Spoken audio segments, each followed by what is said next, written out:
अस्सलाम वालेकुम एवरीवन। आज की क्लास में जो हम लर्न करने जा रहे हैं वो है आपका रोटेट टूल।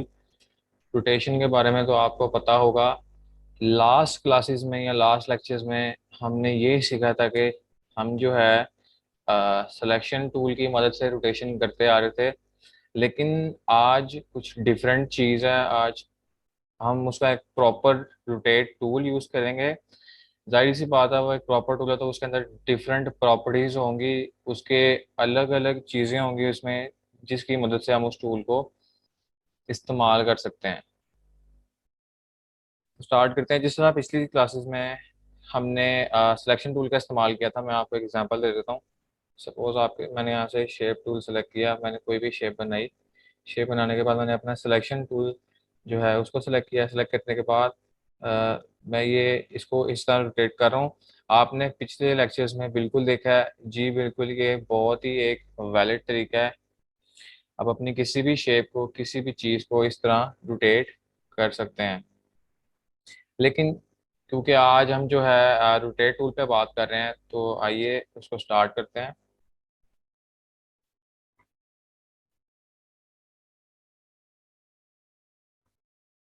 मैं यहाँ से एक छोटा सा ये पॉलीगॉन बना रहा हूँ। मैंने इस पॉलीगॉन को बनाया। उसको उसके बाद मैं जो है यहाँ से, ये आप देख सकते हैं, ये आपका रोटेट टूल है। और इसका जो शॉर्टकट है कीबोर्ड के ऊपर वो आर है। जब आप आर क्लिक करेंगे तो आप देख सकते हैं कि ये ऑटोमेटिकली आपका रोटेशन टूल जो है सिलेक्ट हो गया। लेकिन मैंने यहाँ पे गलती कर दी है। गलती मैंने ये की है कि मैंने अपने जो है ऑब्जेक्ट को सिलेक्ट नहीं किया। आपने गलती बिल्कुल नहीं करनी। सबसे पहले आपने अपने ऑब्जेक्ट को सिलेक्ट करना है। उसके बाद आपने अपने टूल को जो है सिलेक्ट करना है। ये अब आप देख सकते हैं कि मेरा ऑब्जेक्ट भी सिलेक्ट है। उसके बाद मैं जो है अपने रोटेशन टूल के ऊपर उसको अप्लाई कर सकता हूँ। अब इसको मैंने इस टूल को स्टार्ट करने से पहले मैं आपको दो इसकी इंपॉर्टेंट चीज़ें बताना चाहूँगा। पहली ये कि आप सिंपली आप अपने रोटेशन टूल को आपने सेलेक्ट किया। आप अपने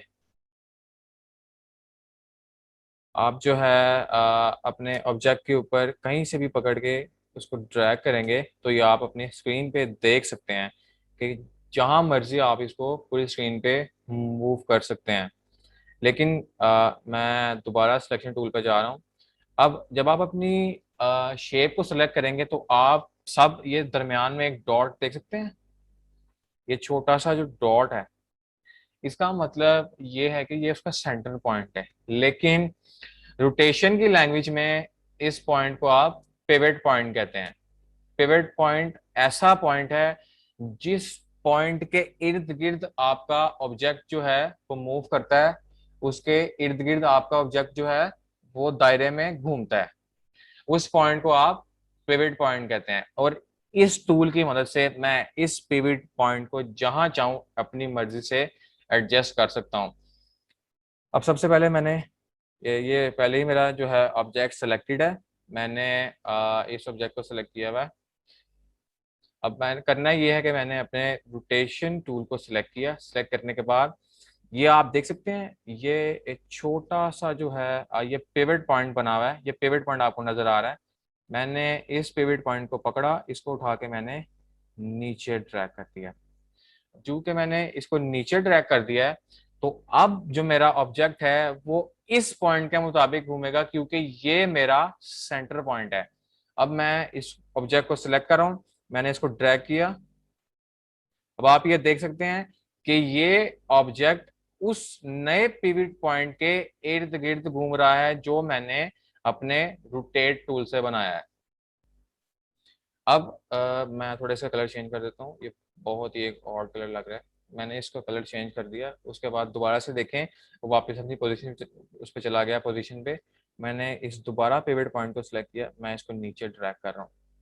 ड्रैग करने के बाद मैं अपनी कीबोर्ड के ऊपर सबसे पहले मैं अपने ऑब्जेक्ट को सिलेक्ट करूंगा। सिलेक्ट करने के बाद मैं अपने कीबोर्ड के ऊपर ऑल्ट प्रेस करूंगा। ऑल्ट प्रेस करने के बाद जब मैं इसको जो है यहाँ थोड़ा सा नीचे लाकर रिलीज करूंगा तो इसका मतलब ये है कि उसने उस ऑब्जेक्ट की कॉपी जनरेट कर दी है। लास्ट क्लास में मैंने आपको पहले भी बताया था कि कॉपी कैसे जनरेट करते हैं ऑल्ट की के साथ। उसके बाद जो कि मैंने ये स्टेप रिपीट करना है, तो मैं वही लास्ट चीज रिपीट कर रहा हूँ, कंट्रोल डी करूंगा तो ये एक पूरा सर्कल आपके सामने। लेकिन आप देख सकते हैं कि ये थोड़ा सा इसमें ये प्रॉब्लम कर रहा है, ये जो है प्रॉपरली उस एंगल पे नहीं बैठ रहा। तो इसका सोल्यूशन मैं आपको ये बता दूं कि आपने करना ये है कि अगर आप चाहते हैं कि आपको आपका ऑब्जेक्ट एक प्रॉपर एंगल के ऊपर मिले, तो आपने करना ये है कि आपने अपने ऑब्जेक्ट को सिलेक्ट करना है माउस से, करने के बाद शिफ्ट और ऑल्ट को आपने इकट्ठा प्रेस करना है। इकट्ठा प्रेस करेंगे तो ये आप देख सकते हैं कि वो खुद ही उसकी जो स्मार्ट गाइड्स हैं वो मुझे बता रही है कि जी आपका स्टेट 45 डिग्री पे उसको स्नैप कर रहा है। तो मैंने छोड़ा, ये उसने स्टेट उसको 45 डिग्री के ऊपर स्नैप कर दिया। उसके बाद मैं कंट्रोल डी करूंगा तो ये आप देख सकते हैं कि ये एक शेप आपके सामने बन गई है सिर्फ एक रोटेशन टूल की मदद से। अब आपके सामने मैं एक बहुत ही इजी एग्जांपल दूंगा। एग्जांपल ये कि अब इस टूल को यूज करते हुए मैं जो है एक और बहुत ही आसान सी चीज आपके सामने बनाने जा रहा हूँ। अगर लेकिन इस टूल को इस्तेमाल करने से पहले सवाल ये उठता है कि अगर आप चाह रहे हैं कि, शुक्रिया, थैंक यू यार, अगर आप चाह रहे हैं कि आप इस टूल के मदद से किसी भी एंगल पे, किसी दूसरे एंगल पे अपनी किसी भी ऑब्जेक्ट को रोटेट करना चाह रहे हैं, यानी कि अपने ऑब्जेक्ट के इर्द गिर्द किसी दूसरे एंगल पे उसको रोटेट करना चाह रहे हैं, तो आपने सबसे पहले उसके लिए भी एक अलग तरीका है, वो भी मैं आपको बता देता हूँ। लेकिन यहाँ से सबसे पहले मैंने अपना जो है एक शेप टूल सेलेक्ट किया, मैंने शिफ्ट प्रेस करके एक प्रॉपर सर्कल बनाया। उसके बाद जब ये देखें, आपके सामने मैंने आपको पहले भी बताया था कि ये आपका पिवट पॉइंट है। ये जो आपका पिवट पॉइंट है आपने इसको बिल्कुल नहीं भूलना। और मैं आपको पहले भी बता रहा हूँ, ये देखें, कंट्रोल आर से आपको यहाँ पे अपने रूलर का यूज करना है। अब जब आप कंट्रोल आर करेंगे तो आपके सामने ये रूलर आपको नजर आ रहा है। आपने करना ये है कि इन दोनों की बाउंड्रीज आपने सेट कर लेनी है उसके सेंटर पॉइंट से। इसका आसान तरीका यह है कि आपने ऑब्जेक्ट को सिलेक्ट किया, आपका सेंटर पॉइंट आपको दिख रहा है, आपने ऊपर से एक लाइन ट्रैक की, लाइन ट्रैक करने के बाद या आप देख सकते हैं कि बिल्कुल उसके जो है सेंटर में आ गया। लेकिन मैं जो कि मैंने अपनी जो है गाइड ऑफ की हुई थी, इसलिए मैं कंट्रोल के साथ जो है ये कॉलन वाला बटन प्रेस करूंगा तो आप देख सकते हैं ये मेरी गाइड जो है वो अनलॉक हो गए आपके सामने है।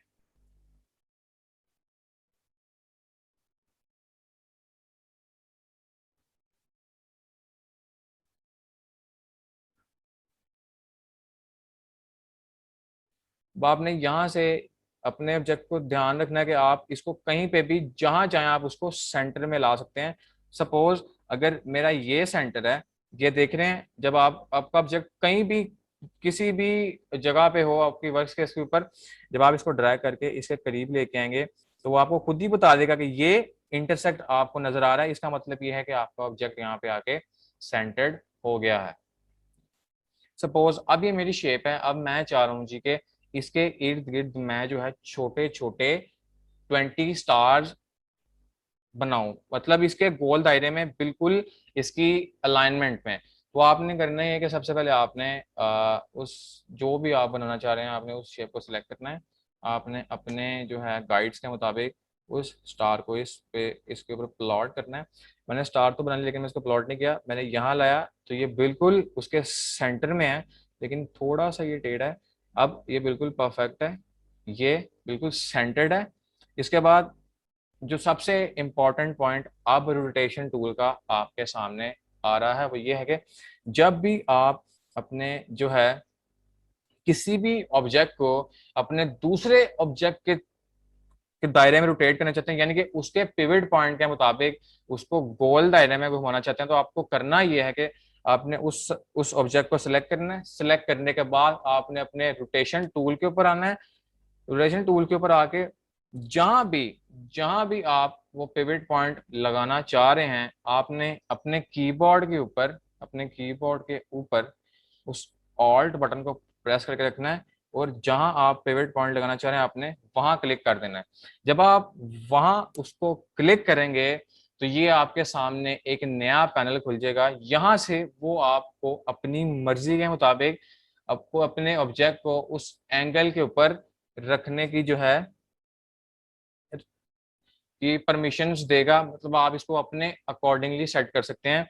वो आप देख सकते हैं कि वहां पे एक प्रीव्यू होना, आपने करना ये है कि सपोज एक सर्कल, जाहिर सी बात है 360 डिग्री एंगल का एक सर्कल होता है। तो अगर मैं चाह रहा हूँ कि मुझे सपोज 25 चाहिए, तो मैं जितनी चीज मुझे चाहिए, जितने भी ऑब्जेक्ट्स मुझे चाहिए, मैं उसको 360 से डिवाइड कर दूंगा, यानी कि 360 ओवर 25 करूंगा, तो जो मेरा एंगल आएगा वो होगा 14.4, 14.4 आ जाएगा। तो आपने यहाँ से ओके बिल्कुल नहीं करना।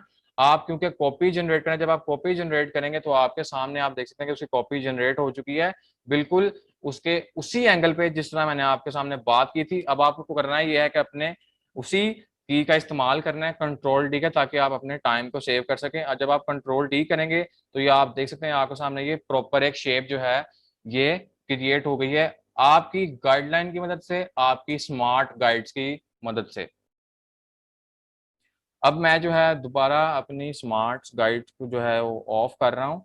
यहाँ से कंट्रोल और कॉलन का मैंने सेलेक्ट किया, तो ये आपकी जो है जो आपने रूलर की मदद से गाइड्स बनाई थी वो ऑफ हो गई हैं। अगर आप उनको दोबारा ऑन करना चाहते हैं तो आप वही की सेलेक्ट करेंगे, कंट्रोल कॉलन, और आपके सामने की दोबारा आ जाएंगी।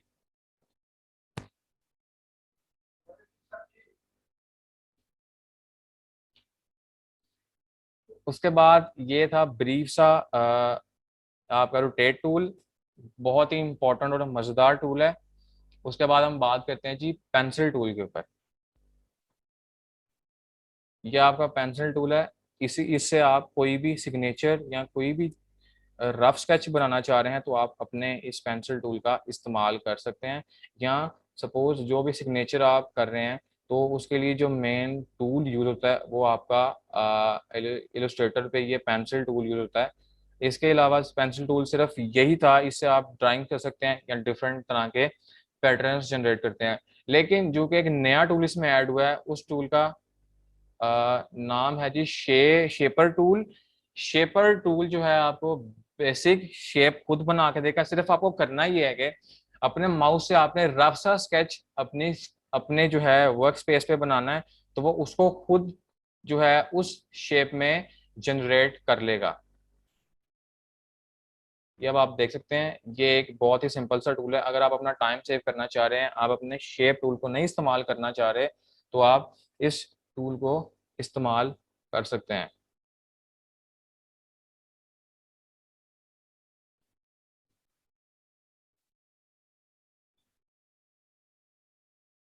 उसके बाद आपका एक स्मूथ टूल है, उसके भी मैं आपको एग्जांपल दे देता हूँ। सपोज मैंने जो है यहाँ से अपना पेन टूल सेलेक्ट किया। पेन टूल सेलेक्ट करने के बाद मैं यहाँ से कोई भी पाथ बना रहा हूँ, कोई भी,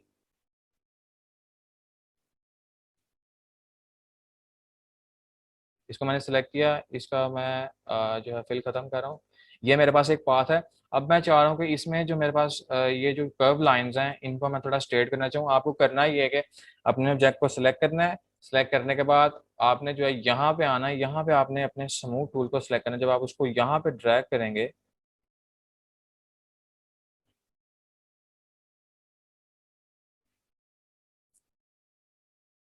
या यहाँ पे ड्रैग करेंगे, तो आप देख सकते हैं कि ये खुद खुद ब खुद उस लाइन को आपके लिए स्मूथ कर देगा। अब आप देख सकते हैं कि वो खुद ब खुद आपके जो लाइंस को बिल्कुल स्मूथ कर रहा है।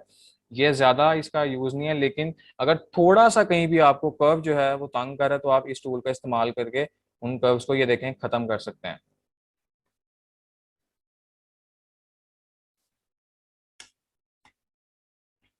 उसके बाद आते हैं जी आपके अलाइनमेंट टूल के ऊपर, अलाइनमेंट टूल नहीं, सॉरी, अलाइनमेंट पैनल के ऊपर। यहाँ जब जब भी आपको अगर अलाइनमेंट का जो है पैनल चाहिए, आपको करना ही है कि आपको अपने यहाँ से विंडोज के पैनल में आना है, यहाँ से आपको अलाइन पे क्लिक करना है, तो ये आपका प्रॉपर एक अलाइनमेंट का पैनल आपके सामने होगा। सपोज आपके सामने मैं एग्जांपल रख रहा हूँ, डिफरेंट सी शेप में यहाँ पे बना रहा हूँ।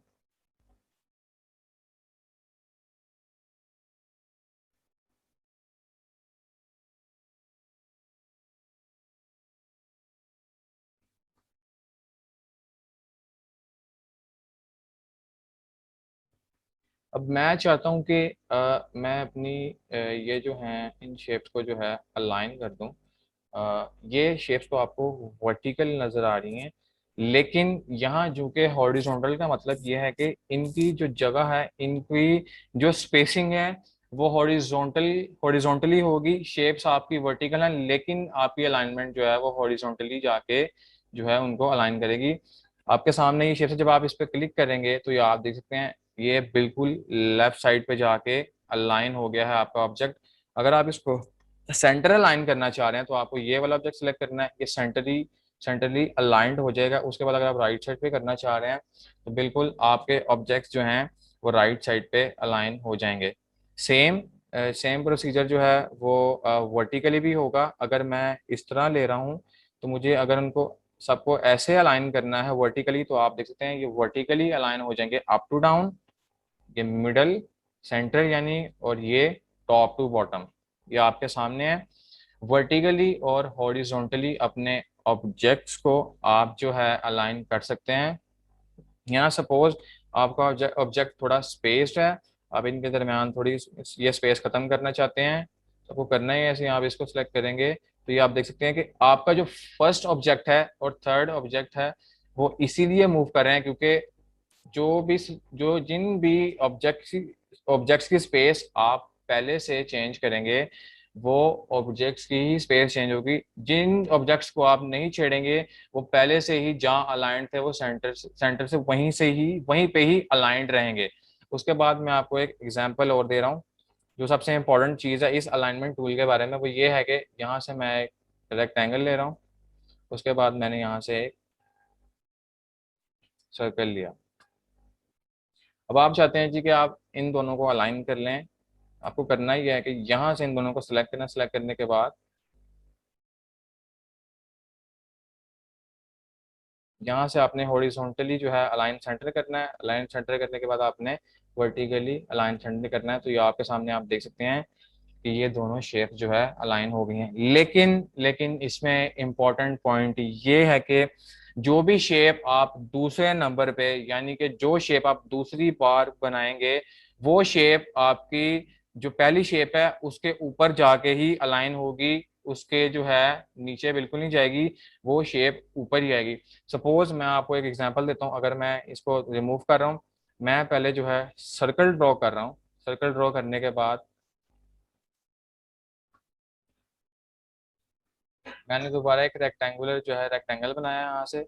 अब आपके सामने आपको नजर आ रहा है कि जी मैंने पहले सर्कल बनाया। मैंने इन दोनों को सिलेक्ट किया, सिलेक्ट करने के बाद मैंने फिर वो किया, दोबारा इसको मैंने वर्टिकली लाइन किया। लेकिन अब आप देख सकते हैं कि जी वो शेप जो मैंने पहले बनाई थी वो नीचे चली गई है, और वो जो मैंने पहले सर्कल बनाया था जो है वो नीचे चला गया, क्योंकि मैंने आपका रेक्टेंगल यानी कि वो बाद में बनाया तो इसलिए वो उसके ऊपर आ गया। लेकिन आपको कोई फिक्र करने की जरूरत नहीं है, इसके लिए भी आपके पास एक बहुत आसान की है। आपको करना ये है कि जो आपकी शेप ऊपर है, अगर आप चाहते हैं कि वो बैक एंड पे चली जाए तो आपको उसको क्लिक करना है। क्लिक करने के बाद आपको जो है अरेंज में आना है। अरेंज में आने के बाद आपको उसको सेंड टू बैक कर देना है। जब आप उसको सेंड टू बैक कर देंगे तो वो जो आपकी शेप फ्रंट के ऊपर होगी वो बिल्कुल एक बैक एंड पे चली जाएगी। आपके सामने अलाइन जो है ऑब्जेक्ट्स की एक और एग्जांपल रख रहा हूँ।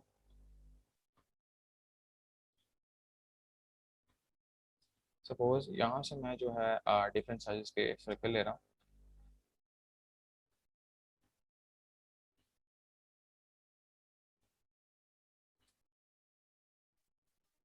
ये थोड़े मैं जो है कलर स्कीम चेंज कर रहा हूँ।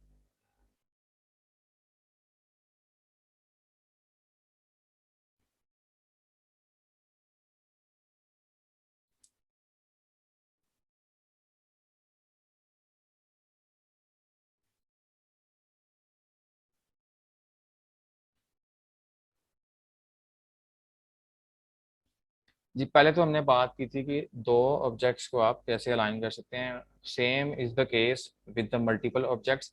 अगर आपके दो या दो से ज़्यादा ऑब्जेक्ट्स हैं उन पे भी आप सेम प्रोसीजर अप्लाई कर सकते हैं, वो भी उसी तरह अलाइन होंगे। आपको करना ये है कि जी उनको आपने सबको सेलेक्ट करना है।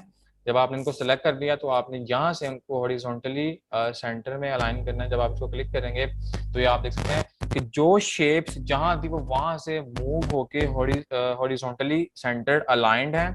अब उसके बाद आपने उसको वर्टिकली सेंटर अलाइन करेंगे तो आप देख सकते हैं कि आपके सामने वो जो है प्रॉपरली हॉरिजॉन्टली और वर्टिकली अलाइन हो गई हैं। अगर अगर आप चाह रहे हैं एक और क्वेश्चन के जी, अगर आप चाहते हैं कि आपका जो है ऑब्जेक्ट एक वहीं रहे और सारी चीज़ें सारे जो बाकी ऑब्जेक्ट्स हैं वो आपके उस ऑब्जेक्ट के ऊपर जाके अलाइन हो जाएं, तो आपको करना ये है कि आपने अपने सारे जितने भी ऑब्जेक्ट्स हैं उनको सिलेक्ट करना है। सिलेक्ट करने के बाद आप चाहते हैं कि जो जिस ऑब्जेक्ट को आप अपना मास्टर ऑब्जेक्ट यानी कि जिसके ऊपर दूसरे जो है सर्कल्स को अलाइन करवाना चाह रहे हैं या कोई भी आपका शेप है उसको अलाइन करना चाह रहे हैं, तो आपको करना ही है कि आपको उसको क्लिक करना है। जब आप उसको क्लिक करेंगे तो आप देख सकते हैं कि उसके राउंड अबाउट बिल्कुल उसके राउंड साइड पे एक बाउंड्री से आपको नजर आ रही है स्काई ब्लू कलर में। तो इसका मतलब ये है कि जी ये आपका मास्टर ऑब्जेक्ट कहला रहा है इस वक्त। लेकिन अभी जो कि मैंने इसको अलाइन नहीं किया, सिर्फ मैंने इसको सिलेक्ट किया है। इसको सिलेक्ट करने के बाद आपको सेम वही करना है, आपने इसको हॉरिजॉन्टली अलाइन करना है। वो देखें क्योंकि जो मैंने आपको बताया कि वो आपका मास्टर ऑब्जेक्ट है, वो ऑब्जेक्ट अपनी जगह से बिल्कुल भी नहीं हिला। जो बाकी के ऑब्जेक्ट्स थे, बाकी की शेप थी, वो मूव हुई हैं। उसके बाद आपको दोबारा वही वर्टिकली अलाइन करना है। तो आप देख सकते हैं कि आपका जो मास्टर ऑब्जेक्ट मैंने सेलेक्ट किया था वो वहीं का वहीं था, लेकिन जो आपकी बाकी ऑब्जेक्ट्स या शेप्स थी वो उसके साथ जाकर अलाइन हो गए हैं। आज की क्लास के लिए सिर्फ इतना ही था। अगर अगर किसी का कोई क्वेश्चन है तो वो मुझसे पूछ सकता है।